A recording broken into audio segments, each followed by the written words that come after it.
Adam, aku mau nanya nih tentang jurusan administrasi hukum itu seperti apa gitu secara umum. Mungkin banyak yang mikir, oh kayaknya sama nih sama jurusan hukum atau administrasi pada umumnya nih. Nah sebenarnya kayak gimana sih? Ya, ya. Jadi administrasi hukum Universitas Brawijaya ini berada di naungan pendidikan vokasi ya Kak ya. Yang mana ini berbasis pada dua hal, yaitu administrasi dan hukum. Yang mana pendidikan ini tuh termasuk pendidikan unik yang ada di Brawijaya, karena jarang kita temui di kampus-kampus di Indonesia. Kok ada sih jurusan yang dua hal sekaligus gitu loh. Iya. Dan administrasi hukum tersendiri itu memiliki apa ya, kayak kurikulumnya itu beda dari fakultas-fakultas lain, yaitu 70% praktisi dan 30% itu teori-teori. Yang mana pembelajarannya menurut aku ini relevan sekali dengan dunia pekerjaan ya, karena ini kurikulumnya diambil dari perusahaan-perusahaan yang membutuhkan, baik instansi pemerintah maupun PPAT dan notaris juga Kak. Ya, di dalam administrasi hukum ini juga terdapat stigma-stigma yang menurut aku salah sih Kak dalam masyarakat Kak ya. Iya, Pak Jadi Kak. Ada anggapan, ya, ada anggapan bahwa kayak ibu bapak kita itu anggapan, wah masuk vokasi ini prospek kerjanya sedikit, masa depannya suram-suram nih. Ya enggak seperti itu sih anggapannya, itu kan menurut aku. Ada juga yang anggapan seperti itu. Tapi semua itu masih bisa kok kita patahkan anggapan-anggapannya, dengan syarat ya kita harus mempunyai kompetensi agar kita bisa unggul dengan yang lain, biar tidak kalah juga sih dengan apa anak-anak yang lain juga sih Kak menurut aku. Oke, nah nih Kak, ini ada pertanyaan nih dari Riko HDTA, mungkin pas banget ya kalau ditanya sekarang tentang administrasi hukum ini sebenarnya S1 atau tidak katanya. Ya, yang saya katakan tadi ya, dari pendidikan vokasi itu ya pasti D3 ya, bukan S1. Tapi tenang aja kok, jika kalian ingin upgrading ke S1 jadi praktisi ke akademisi, kalian juga bisa nanti masuk ke Fakultas Hukum Brawijaya juga kok. Oke, jadi bisa ekstensi gitu ya? Ya, betul.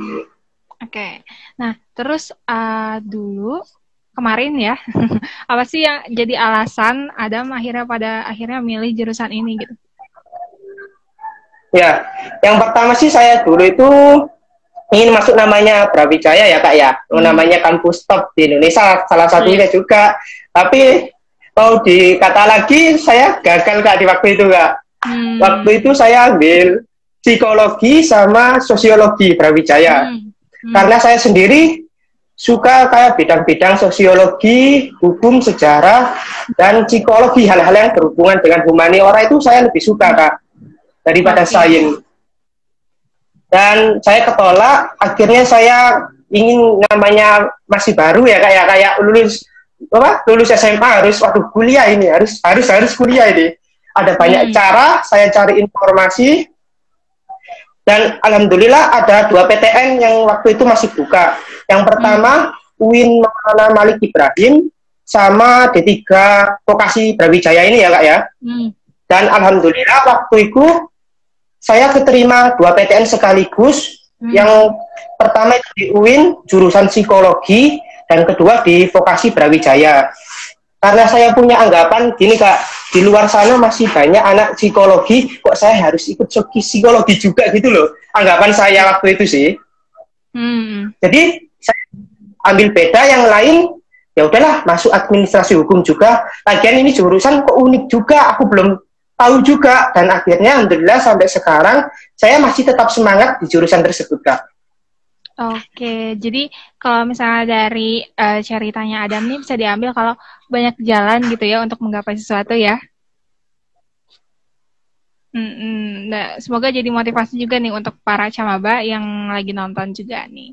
Oke, Adam, kalau di jurusan ini mata kuliah sama tugas-tugasnya tuh kayak gimana sih? Tentang mata kuliah dan tugas-tugasnya ini menurut aku keren-keren juga ya Kak ya, karena relevan dari dunia pekerjaan juga. Kita nanti belajar yang namanya basic-basic dulu Kak. Kalau dalam Fakultas Hukum itu harus ada yang namanya pengantar ilmu hukum dan pengantar hukum Indonesia. dimanapun belajar hukum harus punya basic-basicnya itu dulu sih Kak menurut aku. Dan di sini ada juga yang namanya bahasa Inggrisnya ada dua hal Kak. Yang pertama bahasa Inggris dan bahasa Inggris profesi. Kalau bahasa Inggris biasa ini basicnya itu di semester 1 dan bahasa Inggris profesi ini ada di semester 2. Apa sih yang dipelajari dalam bahasa Inggris profesi ini? Ya banyak hal sih Kak, terutama kita dikasih tahu bagaimana cara membuat yang namanya itu MOU atau singkatannya jadi Memorandum of Understanding atau bahasa Indonesianya itu nota kesepakatan. Jadi dalam nota kesepakatan ini bagaimana cara kita belajar membuat kesepakatan antar perusahaan. Jadi bukan asal-asalan aja nih kita membuat nota kesepakatan. Ada unsur-unsurnya juga. Yang pertama itu unsurnya adanya sebuah perusahaan. Yang satu adalah buyer atau pembeli, yang dua itu seller yang memasarkan Kak. Yang kedua adanya implementasi. Implementasi ini bagaimana MOU itu bekerja, bagaimana perusahaan tersebut menguntungkan atau tidaknya. Yang kedua itu adanya pride of ten atau sebelum jabut tempo. Sebelum jabut tempo ini bagaimana kita dapat membayar yang telah disepakati bersama itu Kak. Yang kedua itu ada confidentiality atau kerahasiaan. Adanya sepakat ini nggak boleh perusahaan-perusahaan lain itu tahu. Hanya dua perusahaan ini atau nggak ada seizin dari perusahaan tersebut Kak. Dan masih banyak hal lagi sih Kak yang bisa saya jelaskan juga sih. Yang kedua itu ada namanya Yang kedua itu ada yang namanya mata kuliah hukum agraria. Dari zaman dahulu hingga sampai sekarang ini konflik agraria tidak akan pernah berhenti. Karena mengapa? Karena masyarakat kita ini kurang akan pemahaman tentang sertifikasi tanah. Pentingnya hak-hak yang kita harus miliki terhadap tanah tersebut. Mengapa? Karena hukum agraria ini bersampingkan dengan hukum adat yang mana didasari pada hukum barat atau bisa disingkat dengan dualisme. Hukum agraria ini tidak hanya sebatas menjelaskan tentang tanah-tanah aja, yaitu ada yang namanya bumi, air, dan ruang angkasa. Bumi ini itu seperti kekayaan yang ada di dalamnya dan juga di atasnya juga. Seperti apa sih? Kayak mineral, batu bara, gas alam, dan lain-lainnya yang berhubungan dengan di dalam bumi. Yang kedua ini air. Air ini biasanya berada di perbatasan suatu negara ini Kak. Adanya perbatasan-perbatasan tersebut, kekayaan kita itu tidak boleh diambil oleh negara-negara lain. Dan yang kedua ini ruang angkasa. Ini biasanya masih bingung Kak ruang angkasa. Karena ruang angkasa ini tidak ada yang namanya pembatasan-pembatasan. Semisal seperti ini Kak, jika ada meteor yang jatuh ke Indonesia, apakah itu milik Indonesia Kak meteornya Kak? Kan jadi belum tentu tahu kan, jadi ini polemik gitu loh Kak. Kalau misalnya meteor itu jatuh ke negara tetangga, apakah itu milik negara tetangga juga? Ini masih bingung sih Kak sebenarnya Kak. Oke. Nah kalau mata kuliah yang paling favorit gitu ya, sejauh ini yang udah dipelajari itu mata kuliah apa? Nah, mata kuliah yang paling favorit itu ada namanya ya saya sebutkan tadi yang terfavorit juga sih Kak menurut aku Kak. Ada juga kayak kayak pengantar ilmu administrasi juga ada. Lalu kewarganegaraan itu biasanya wajib untuk anak vokasi dan fakultas lain sih kewarganegaraan harus ada di semester awal-awal sih Kak. Oke. Tadi disebutin ya beberapa mata kuliahnya, terus pembahasannya tentang apa aja nih. Nah, kalau misalnya tugas-tugasnya nih, kebanyakan tuh ngapain aja sih? Ya, tugas-tugasnya sih menurut aku ya mudah sih Kak ya, karena aku buat fun-fun aja gitu, tidak terbebani gitu Kak. Ada itu pernah yang namanya tugas, kita diajarin di lab komputer cara mengetik 10 jari itu seperti apa. Jadi nanti suatu hari kalau kita di perusahaan atau apa Kak, ketik 11 jari, tangannya gini Kak, nanti gini-gini. Kita sudah 10 jari gini Kak, sudah 10 jari jadi. Lalu kita pernah mencari perpu yang ada di daerah, lalu kita analisis permasalahannya sesuai dengan pasal UU PA tadi Kak. Itu menurutku unik sih. Waktu itu saya kan yang lain sama belum ada basic-basicnya bagaimana cara kita menyorting permasalahan ini dan kita masukkan dalam UUPA-nya itu sih Kak. Oke, jadi menganalisis juga terus ada praktiknya ya dikit-dikit ya tadi. Oke. Iya. Nah, terus kita beralih nih. Sebenarnya di jurusan ini ada konsentrasinya nggak? Kalau konsentrasi saya masih bingung juga ya Kak ya, karena ini kan basicnya pendidikan vokasi. Tapi yang saya bisa jelaskan sih nanti kita lulus akan dikasih yang namanya sertifikasi. Nah, sertifikasi ini tuh sangat penting bagi mereka yang telah lulus dari pendidikan loh Kak ya, pendidikan vokasi. Saya nanti yang administrasi hukum kita akan mendapatkan namanya sertifikasi legal drafting. Legal drafting itu yang saya tadi jelaskan adanya bisa membuat suatu kesepakatan antar perusahaan. Oke, gitu ya ternyata ya. Agak berbeda sama jurusan-jurusan yang lain biasanya. Oke nih, Adam, kalau misalnya kan ini vokasi ya, mungkin akan sedikit berbeda sama jurusan D1 tentang jalur masuknya nih. Nah, kalau jalur masuknya itu seperti apa sih? Ya, jalur masuknya ini ada dua. Yang pertama namanya itu SMPV, Seleksi Masuk Pendidikan Vokasi. Yang mana ini dibagi menjadi dua hal. Yang pertama itu jalur prestasi, yang kedua jalur rapot untuk tahun 2020. Karena pada saat aku itu mandirinya itu Kak, adanya prestasi dan datangi kampus ujian tulis gitu Kak, waktu dulu Kak sebelum COVID. Dan di akhir itu 2019 itu yang terima 90 anak. Untuk informasinya lebih lanjut, kalian bisa menghubungi ke Universitas Brawijaya, Info UB, BEM Vokasi, ataupun tag akun-akun nanti aku arahkan gitu loh Kak, aku kasih pemberian juga. Oke. Dan ini biasanya setelah rangkaian SNM-SBM beres ya? Iya. Oke, jadi terakhir gitu biasanya untuk penerima masuk dari vokasi UB gitu. Dan tadi yang terimanya 90 ya, Adam ya? Betul Kak. Kita gini Kak, kita bisa daftar sebelum SBM itu juga ada Kak, namanya jalur prestasi. Oh. Prestasi iya, kalau dulu kalau nggak salah. Ya, prestasinya sih bisa dari akademik maupun non-akademik ya Kak. Bisa dari rapot juga bisa Kak. Seingatku 2019 itu kalau nggak salah sebelum SBM pengumuman itu sudah ada jalur prestasi juga ada Kak. Seingatku tapi dulu Kak. Oke, jadi ternyata ada yang prestasi, ada yang satu lagi gitu setelah SNM-SBM gitu ya. Oke, dan daya tampungnya lumayan lumayan ya kalau 90 lumayan banyak gitu. Peluangnya terbuka juga gitu untuk teman-teman. Oke. Nah, Adam, selama kuliah ini pasti banyak pelajaran sama pengalaman yang udah didapat ya. Nah, boleh ngasih tips nggak ke para maba nih ya? Apa sih yang harus mereka lakuin biar bisa survive itu di jurusan ini nantinya?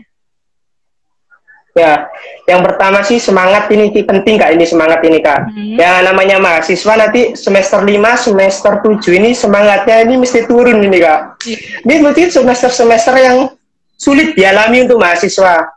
Dan menurut aku semangat kalian itu harus sama seperti semangat kalian masuk pertama kali di jurusan maupun fakultas-fakultas yang lain juga sih Kak. Harus tetap semangat, kalau bisa jangan turun. Yang kedua ini kita harus giat-giat baca. Namanya masuk jurusan manapun kalau kita nggak punya basic untuk membaca yang kuat ya, kita ya mungkin akan nggak bisa beradaptasi sih Kak, menurut aku Kak. Iya. Dengan membaca kita dapat meningkatkan literatur kita dan sudut pandang kita juga sih Kak. Dan yang terakhir, jalani aja dulu apa yang kalian miliki, nanti kalian akan mengerti kok. Oke. Jadi tipsnya tadi semangat terus gitu ya, mempertahankan semangat, terus banyak baca sama let it flow gitu ya, dijalani aja gitu ya. Oke nih. Nah, ada pertanyaan selanjutnya. Itu pasti banyak banget nih yang nanya tentang prospek kerja sama alumni itu biasanya kerja di mana? Ya, prospek kerjanya sih ini tergantung dari individualnya ya. Bagaimana cara kita melihat peluang dan bagaimana cara kita bisa punya kompetensi-kompetensi yang relevan di dunia kerja loh. Ya, mungkin itu aja masukannya, tapi di sisi lain administrasi hukum juga bisa kok masuk dalam dunia usaha, dunia industri, dunia sekretaris atau notaris maupun PPAT juga bisa Kak. Instansi pemerintahan pun juga bisa. Oke, jadi luas ya, Adam ya? Iya Kak. Kalau tentang alumni, saya sendiri tidak berhubungan dengan kakak tingkat maupun alumni ya Kak ya. Oke. Iya Kak. Tapi gambaran prospek kerjanya tadi dijelaskan sama Adam, luas banget gitu ternyata. Oke nih, Iya, mungkin pertanyaan terakhir nih dari aku tentang rencana dan harapan setelah lulus nanti mau kayak gimana nih? Harapannya sih saya akan tetap melanjutkan pendidikannya ya kayak ke S1 ilmu hukum, dan yang kedua saya akan berusaha berorganisasi agar nanti suatu hari kita kuliah itu enggak apa ya Kak, pulang kuliah tapi juga ada yang namanya jalinan pertemanan dan literatur sesama gitu loh Kak, biar basicnya lebih kuat lagi. Yang ketiga itu saya coba jualan buku PDF murah gitu Kak. Ya. Oke, jadi sambil ini ya, sambil pun banyak aktivitas yang dilakuin gitu ya Dam ya? Iya Kak. Nah,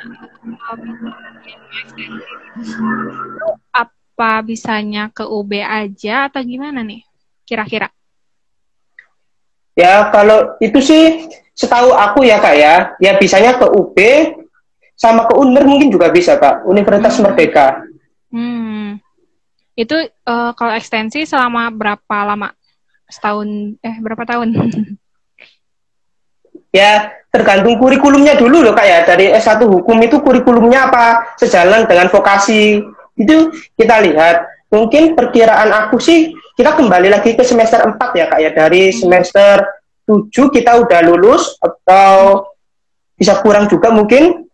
Lalu kita kembali ke itu, sesuaikan dari kurikulum dari fakultas hukumnya dulu, mungkin semester 4 atau selebihnya Kak.